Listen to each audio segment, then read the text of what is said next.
Здравейте, приятели! Днес ще си поговорим за веб компоненти, какво са, как се създават.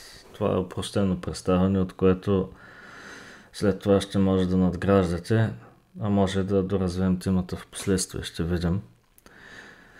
Така, тук имаме веб страница, съвсем обикновена HTML веб страница, която, както виждате, има няколко елемента.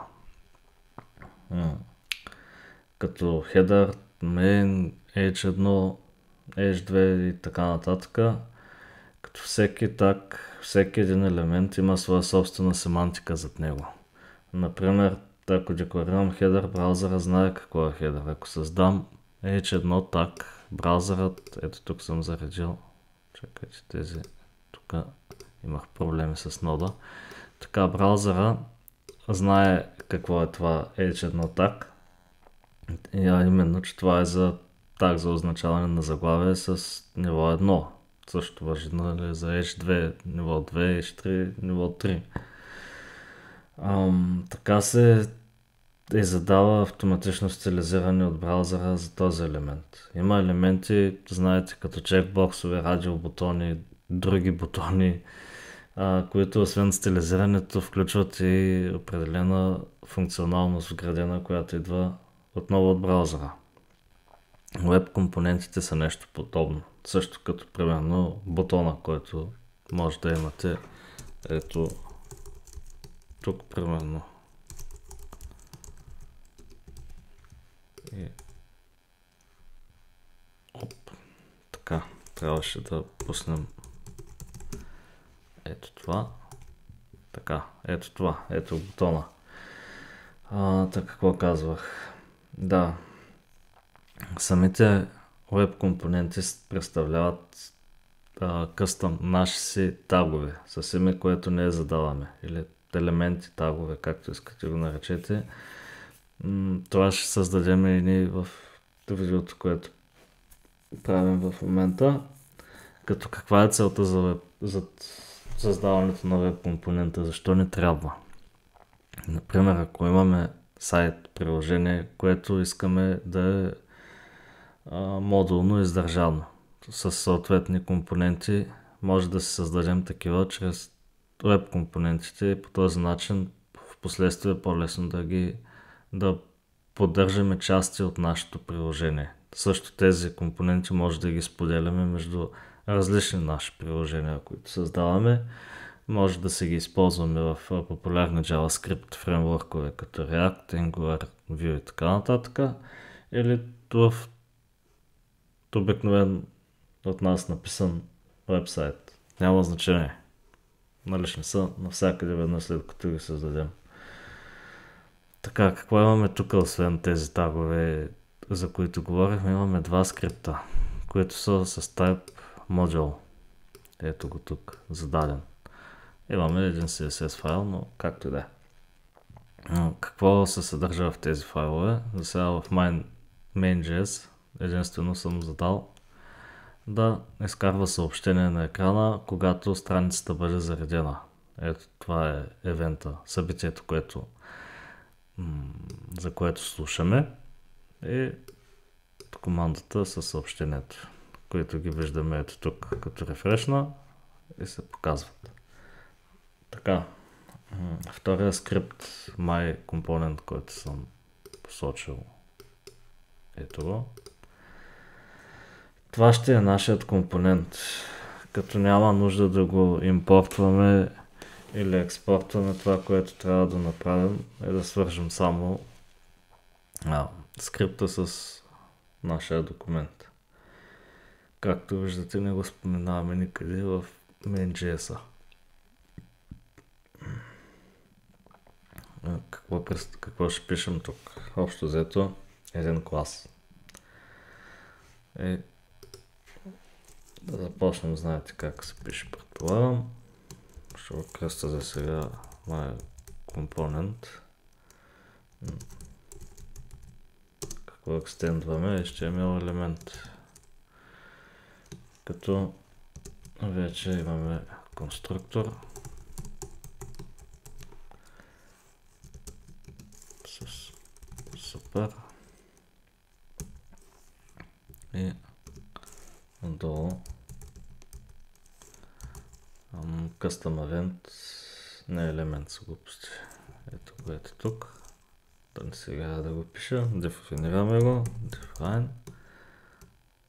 Така и как ще не се казва нашия компонент, нашия таг, нещото с което го извикваме, където ще го ползваме. Аз го кръщавам по най-баналния начин, но компонент. Като виждате, името на класа се посочва тук и общо взето това е. Сега на този ред най-отдолу, където не е window.custom_elements. Windows, знаете, е глобален обект и в случая може да го махнем. Ето така. А тази част с кавичките, както казахме, името на нашия таг и един вид създадахме елемент, който може да се ползва. Ето така, този бутон ще го махнем. My component. Ето така. На нашата страница. Задължителното в случая при веб компонентите е, когато ги кръщаваме, да имаме теренце в имената им. Ето. Не подчерта, не camel case, което е, нали, всяка фраза, всяка думичка с заглавна буква, теренце.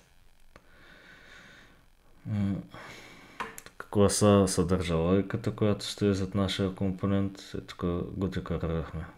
При всяко деклариране на нашия компонент в веб страницата, класа, който имаме тук, ще бъде изпълняван. В класа едно от нещата, които са ни необходими, е Shadow Root. Това е нещо като контейнер, който ще съдържа вашият компонент. Така, ето тук. Какво е това? Как се пише? Ето. Shadow Root, който в случая е равен на... днеска направо не мога да пиша. Attach hello mode cost. Така.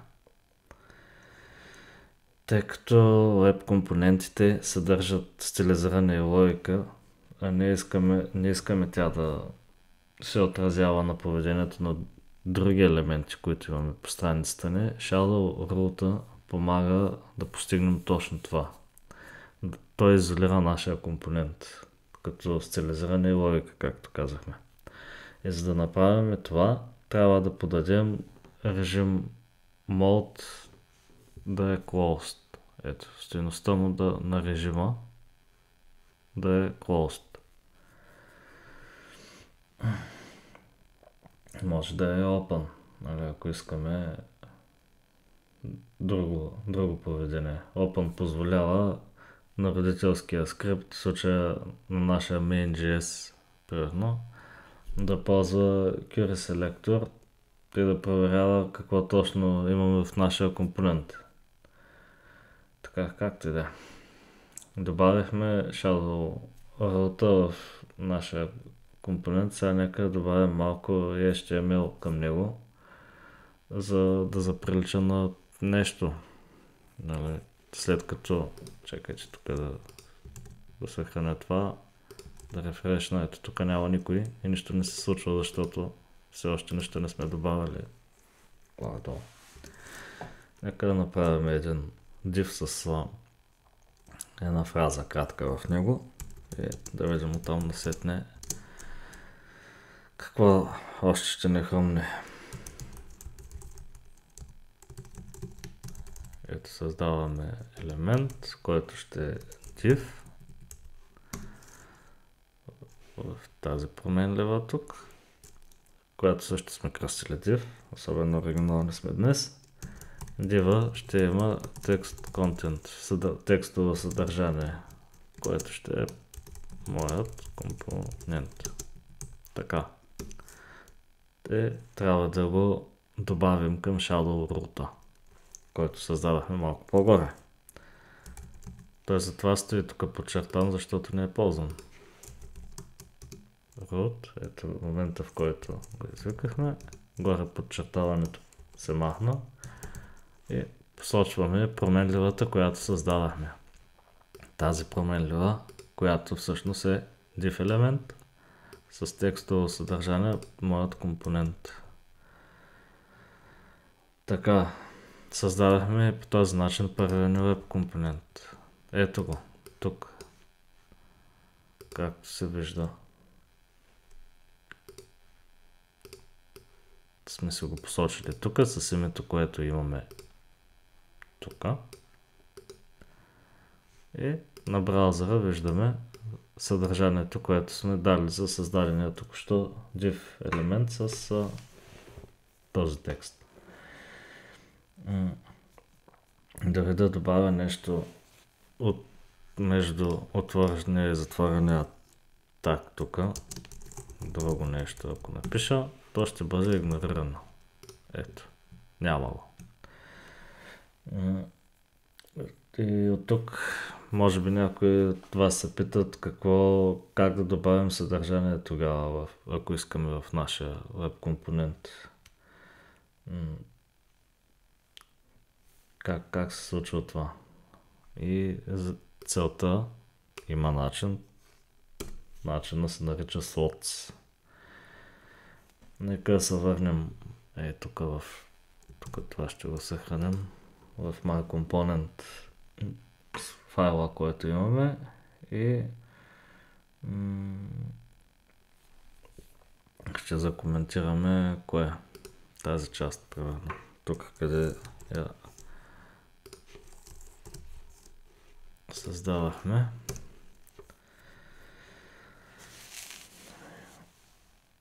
И нека да напишем примерно над класа ли да го напишем някъде тук отгоре. Const template. Пишем на английски, да. Силно казвам на английски, ама няма значение. Да създадем един темплейт, освен казвам аз.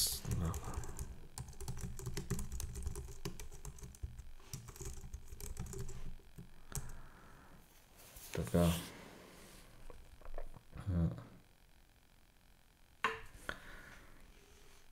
Това е само по себе си друг елемент, на който ще зададем съдържанието на нов ред. Нека да продължим с още малко писаница. Темплейта ще има и на HTML. В нашия случай той ще изглежда нещо, което ще ви е по-познато. Ето го нашия div елемент. Така. И тук пак H3 някъде и да окръстим моят компонент в тази клавиатура. Така. До тук добре. Какво се случва обаче? Това е темплейта, който ще ползваме вместо да декларираме всичко долу, както е тук. Но как ще го използваме? Как да го направим това нещо? Ще създадем копия на темплейта. Как става? Един клонинг, примерно, и темплейт content clone not, за да го клонираме общо взето. Същото, което е там, го клонираме тук.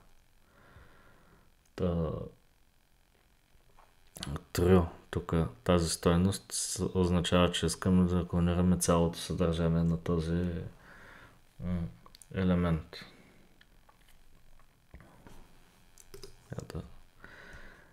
Така. Но все още няма да имаме нищо тук. Ето, ако рефрешна, нямаме нищо. Защо нямаме нищо? Защото не сме се използвали променливата, като не сме да закачили към нашия Shadow Root. А това как ставаше? Ето горе се вижда, но нещо такова сигурно. Я да видим. Оп, ето го. С H3, както тук. Нарочно го сложих в заглавен елемент, за да се различава от това, което сме коментирали тук. Така.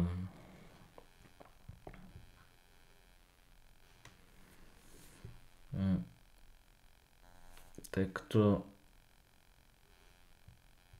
Чакайте малко да помисля да видим как имаме затворен Shadow Root. Ако го отворя и видя елементите,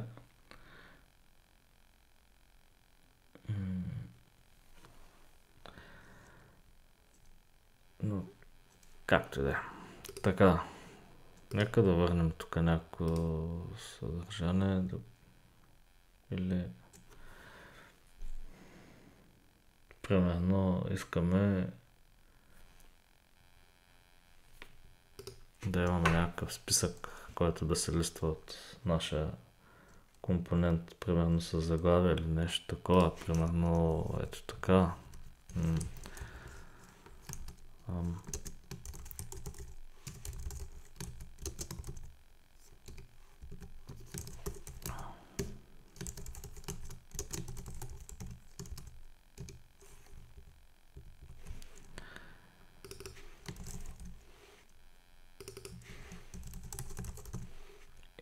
И нататък.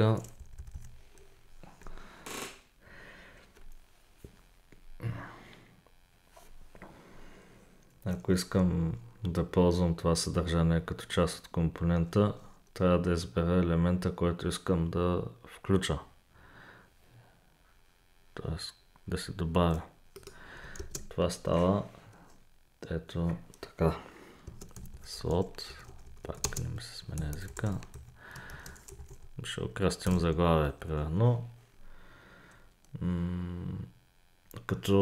След като добавим този атрибут slot и му зададем заглавие, вече тази част от съдържанието, което сме добавили между отворения и затворения таг на нашия web компонент, става налична в самия компонент. Така че в темплейта, тук, нека го съхраним това, тук все още нищо няма. Виждаме което имаме в темплейта. Така. Имам си бележки тук отстрани да не забравя нещо и гледам да следвам някаква схемичка, която да не се изгубя в приказки, защото все нещо ще се пропусне. Зададахме слот в HTML документа ни. В темплейта трябва да дефинираме слот с това име. И да речем, чакайте, ето тук. Това ще го сменим на H2 да има някаква разлика. И в случая в темплейта как добавяме слота. На английски съм така слот. Виждате като обикновен так name. И му посочваме същото име като това, което посочихме в... Днеска много хора ми пишат. Така, което посочихме тук. Ето го. И обаче хубаво е да се подсигурим, нали, то принцип се затваря слота и е готово. Рефрешвам тук. Ето континенти вече се вижда. Тук където сменихме на H2D, затова стана по-голям.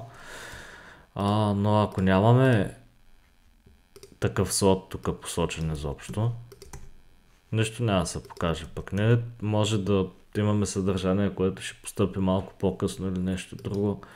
Или искаме тук за всеки случай, може да се добавим съдържание по подразбиране. Така, сейфвам го.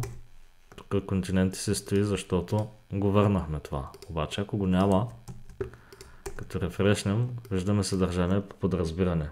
Него може да си го стилизираме както искаме. Тоест, ако все още не се е реднало тук да се върти нещо друго да се случва.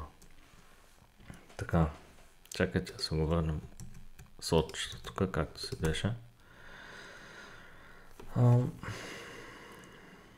Така, нека да сложим още един слот.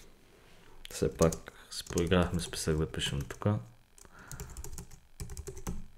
Континенти да го кръстим. Тук го няма. Ето. Защото още какво? Не сме го дефинирали. Добре, айде нека да е континент тук. По същия начин го добавяме. Континент.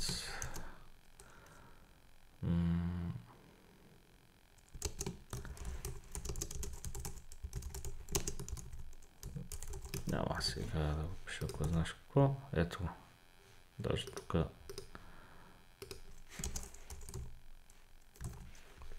Рано. Така.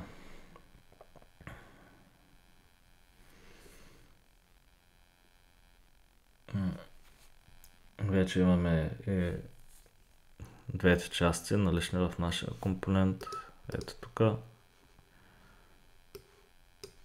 Клониране и атачнати към Shadow дома.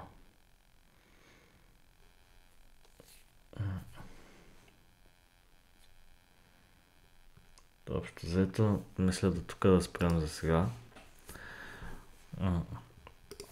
Видяхте как се задава прехвърля съдържание, което да е налично тук. Ако искаме, може да имаме да се създадем за веб компонент, примерно някакъв бутон, който да приема определени атрибути, определено съдържание вътре. Примерно този бутон дали е активен, дали е от определен тип и така нататък. Или ако имаме поленце за формуляр за попълване и искаме там да се случва определена валидация, ако полето е задължително, да се показва на екрана съобщение в случай, че не е попълнено с определена стилизация или да минава по-специфична проверка, където вече имаме някаква логика или примерно дали това е валиден телефон или валиден имейл и така нататък. По този начин вие със сигурност сте виждали, има такива библиотеки готови, които направо, както сме се в компонента на приложението, което пишем, и там първо се ги импортваме необходимите компоненти и след това директно ги извикваме така или направо така по този начин и вече дописваме и атрибутите. Документация има доста в интернет за компонентите, как се пишат и как се правят. Така че може да се поразтършувате, да видите. Ако искате още малко, може да доразвием темата, но целта ми беше да не го правя това видео цял час. А да накратко да зачекнем темата. Ако се интересувате, искате да видим, да разгледаме какво още, вижте кой не се е затворил тук списъка.